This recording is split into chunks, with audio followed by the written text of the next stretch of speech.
Says that state and local governments, along with the private sector, are in a much better position to address climate change than the federal government. As critics say, his party is nothing but a bunch of science deniers. Senator Mike Braun, Republican from Indiana, joins us live. He chairs the Senate Environment and Public Works Subcommittee on Clean Air and Nuclear Safety. Good to have you with us, Senator. Good to be on. Okay, so let's start with a bit of that criticism. I'll give you a chance to respond. This is from Senator Cory Booker, and he rolled out his proposals last night. The reality is the people that need to be vilified are Republicans in Congress, the only major political party whose leadership on the planet Earth denies the science of climate change. So he says you're not recognizing science.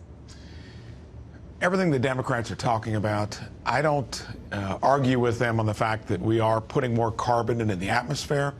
I've been a conservationist my whole life, but what they don't talk about is the fact that our air, our streams are cleaner than they've ever been, and that's been happening over the last 30 years.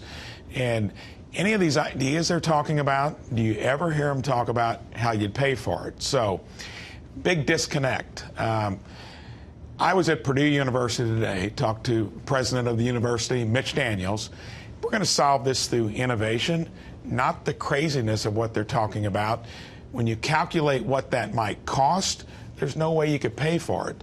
Advanced nuclear technology, for instance, solves the issues when we move it a little farther down the line to where you don't have the issues with spent fuel, you don't have the issues of transporting it, it's carbon free. We ought to be looking at stuff like that, not, tanking the economy by these crazy ideas. So a couple of things. First of all, critics will say our environment isn't cleaner than it's ever been. Although Tom Steyer talked about this with Brett Baer last night. He said even if that's true in the U.S., that we need to be doing more to leverage globally to make other countries like China and India stop their pollution. I'll agree with him. We ought to be leveraging them to do it. What's the point of us pulling the rug out from underneath the coal industry? It's going to happen anyway over time to where we're going to transition away from that. When China and India are building coal plants, they're bringing on nuclear plants.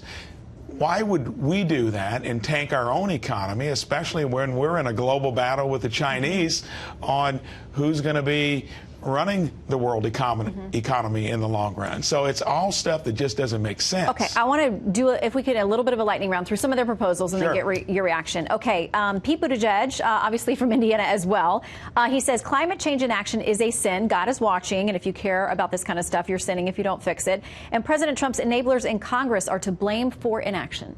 I mean, that is such hyperbolic comments in terms of it's a sin.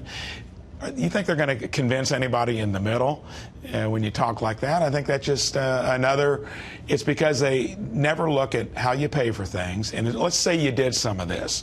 You shouldn't be using language like that. Tell us how you'd actually put this into effect without tanking the economy in the process. They have no answers for that. Okay, Senator Sanders, birth control and population control to combat climate change. And there were some people that raised a lot of eyebrows for them if you're talking about actually encouraging potentially abortion as a method for population control on the planet. And again, that's on the fringe. I think that most Americans, I know most Hoosiers in my state, are going to view that as preposterous conversation. Okay, Senator Kamala Harris, ban fracking and offshore drilling, change dietary guidelines and food labels. We're going to have to give up our cheeseburgers a little bit. She said not completely, but discourage red meat consumption and ban fracking and offshore drilling. So right when we get to the point where we're energy independent and we're doing everything, that approach that you just do one thing and you do it drastically will never work. There aren't many senators on either side of the aisle that understand finance, understand how to maybe do a budget that would even pay for some of these things to some extent. We've finally become energy independent. It's the hottest economy that we've had in the 40 years that I've been involved with, and I'm a Main Street entrepreneur. All the things we've got in place that finally have gotten us out of the Obama doldrums to where we were overregulated and we had some of these crazy ideas get put in place would all be gone. And the fact is, I'm actually looking at ways you might raise revenue. You cannot find any ways to raise revenue without tanking the economy, and we've got $1 trillion deficit. How do you add that in to everything they're talking about? It's nonsense. And I think when they talk like this, I feel better and better that we're going to win in 2020. It's going to scare Americans. Okay, Senator Braun from Indiana, thank you for stopping in tonight.